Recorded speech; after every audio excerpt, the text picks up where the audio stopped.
6h-9h. En direct.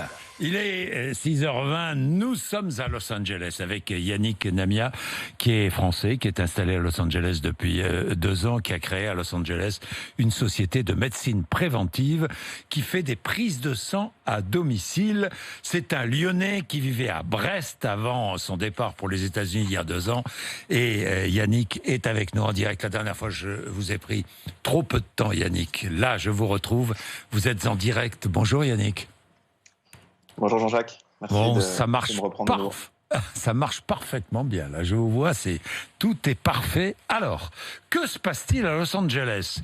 Regain de l'épidémie de Covid-19. Los Angeles a fermé à nouveau ses bars?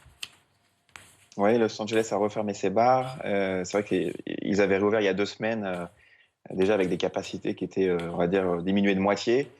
Le week-end dernier, hier et avant-hier, il y avait peut-être un tiers de la fréquentation habituelle. Et là, aujourd'hui, le gouverneur a annoncé que les bars allaient refermer dans beaucoup de comtés de Californie.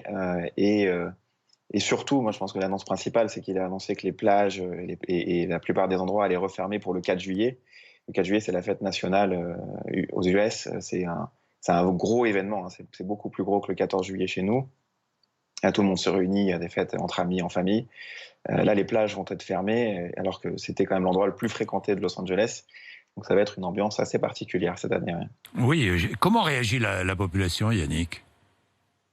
J'ai l'impression... Alors ça, c'était beaucoup détendu il y a 2 semaines. Et mais là, depuis quelques jours, on sent que ça se retend.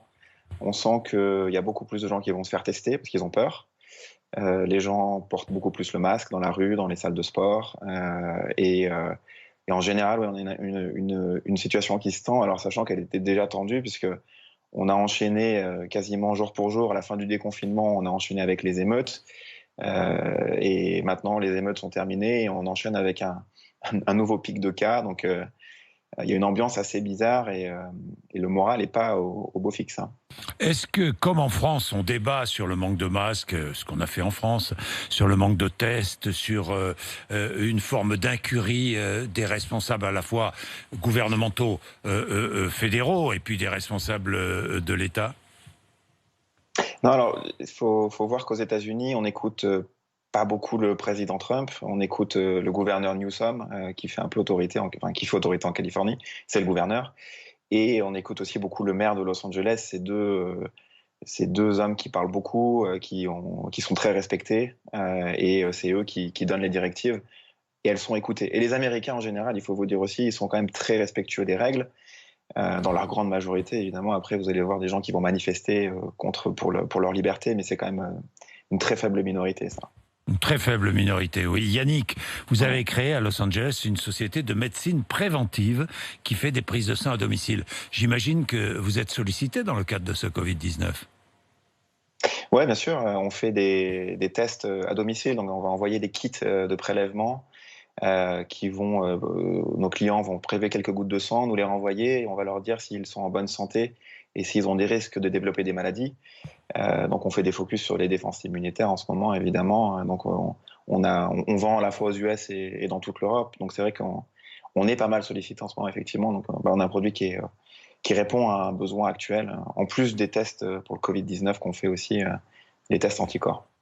Quant à Vinet, vous avez une question à poser à Yannick? Moi j'ai 2 informations parce que l'on parle des États-Unis, il se passe la même chose en Angleterre. Leicester, la région de Leicester, qui va être la première à reconfiner après une flambée de cas. Par contre, en Allemagne, on déconfine une zone qui avait été reconfinée après une flambée là-bas du nombre de cas.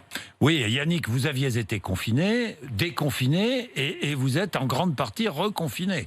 C'est ça qui est difficile à vivre. Ouais, c'est difficile à vivre et c'est surtout qu'on est reconfiné par défaut en fait, hein, parce que la plupart des magasins sont encore fermés. Donc même si on voulait sortir, acheter des vêtements, hein, on peut pas essayer les vêtements, on doit les acheter, les essayer chez nous, les retourner. Les bars bon, il y a pas une atmosphère festive. Hein, quand on va dans un bar ou un restaurant, c'est pour l'atmosphère. En plus de la nourriture évidemment, et là il n'y a pas ça, donc on est de fait on est reconfiné sans vraiment l'être, ouais, effectivement. Oui. Est-ce qu'on peut voyager? Quitter la Californie toujours, hein? Ouais, on peut voyager dans les États. mais les vols sont ouverts. Après, ils sont assez chers. J'ai quand même l'impression qu'il n'y a pas beaucoup de gens qui voyagent. J'étais à l'aéroport de Los Angeles, c'est assez désertique d'habitude. Il faut 1 heure pour faire le tour c'est un cercle, l'aéroport de Los Angeles. Il faut 1 heure pour faire le tour. Là, il n'y a personne. Donc, vraiment, les vols, il n'y a personne. Bien, merci beaucoup. Yannick Namia, français, installé et auditeur d'RMC. Merci vraiment d'être avec nous, installé à Los Angeles depuis 2 ans. Merci Yannick. Et quand vous passez par Paris, venez nous voir. Merci. Salut Yannick. Salut.